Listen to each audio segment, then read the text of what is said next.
Welcome to our channel where the veil between reality and nightmare thins, where the shadows whisper secrets best left buried. Tonight we journey to isolated mountain villages shrouded in mist and legend, where danger lurks like a hungry predator.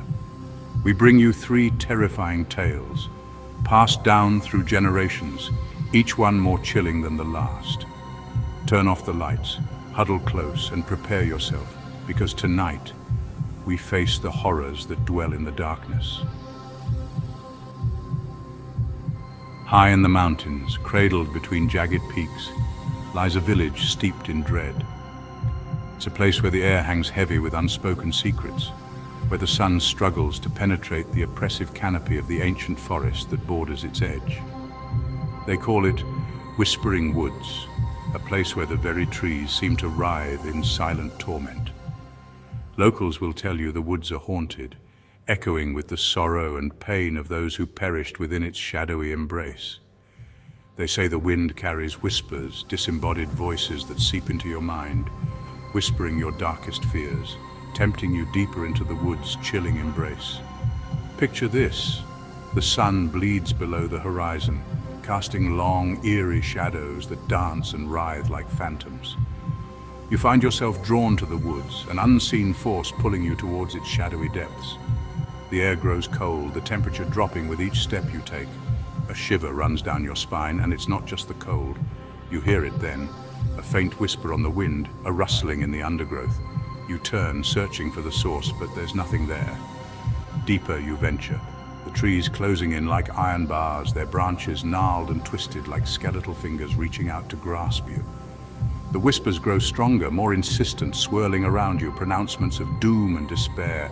You try to block them out, but they worm their way into your mind, planting seeds of fear and doubt. The locals say that the woods feed on fear, growing stronger with each terrified heartbeat. They say the whispers are the souls of those who were lost within, trapped forever, their voices twisted and tormented. You stumble upon a clearing, the remnants of a campfire marking the center.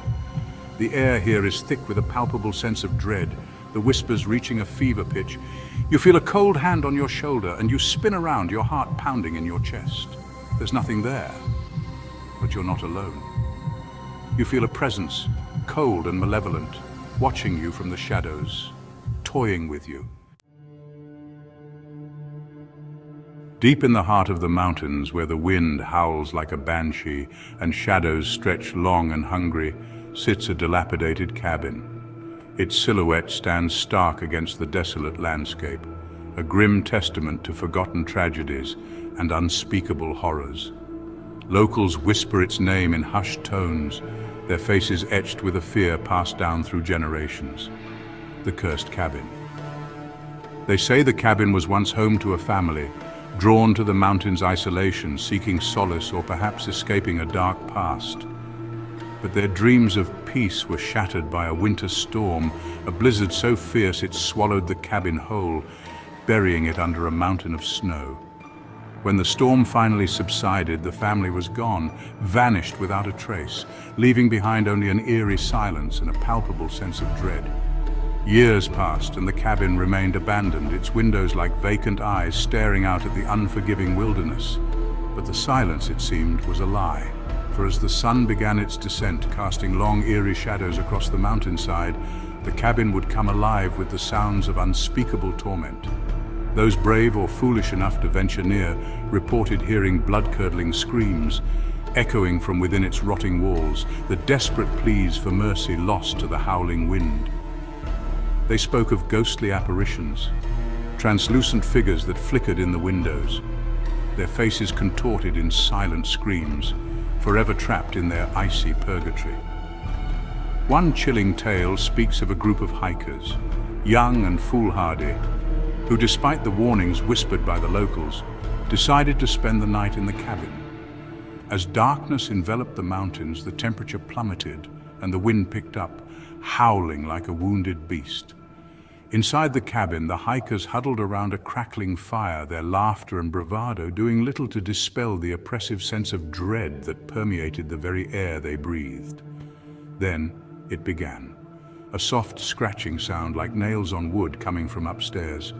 One by one, the hikers fell silent, their laughter replaced by a palpable fear that seemed to suck the very air from their lungs.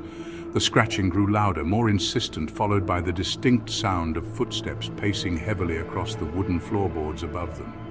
Terror gripped their hearts as they realized the horrifying truth. They were not alone. One of the hikers, a young man named Daniel, emboldened by fear or perhaps a morbid sense of curiosity, decided to investigate. He slowly crept up the creaking stairs, each step punctuated by the sound of his own pounding heart. As he reached the top of the stairs, the footsteps stopped. An eerie silence descended, broken only by the sound of his own ragged breathing.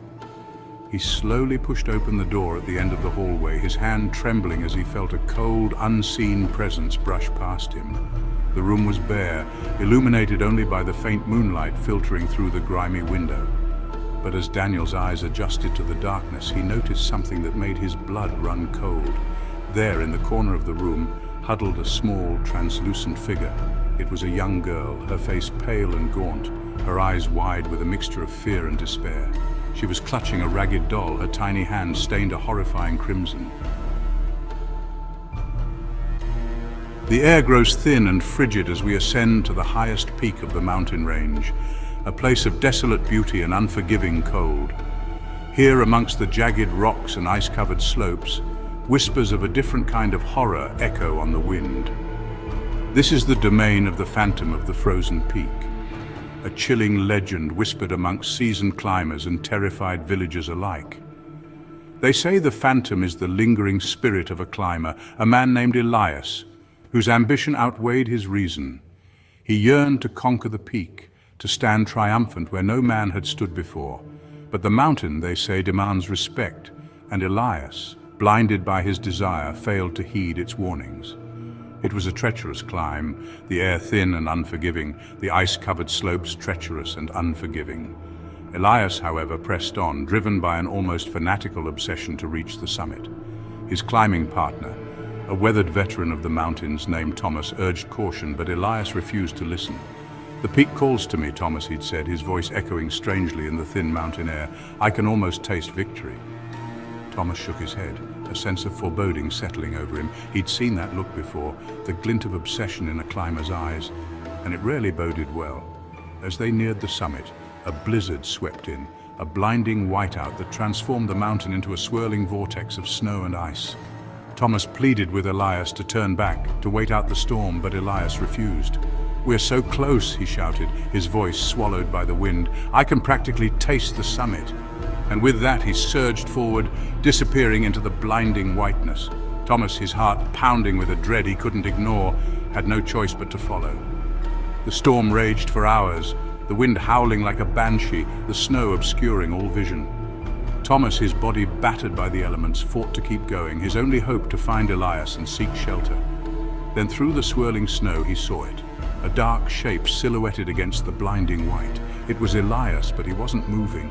Thomas stumbled towards him, his heart pounding in his chest, but as he drew closer, a sense of horror washed over him. Elias was frozen solid, his face locked in a silent scream, his eyes wide with a terror that chilled Thomas to the bone. He tried to chip away at the ice, to free his friend from his icy tomb, but it was no use.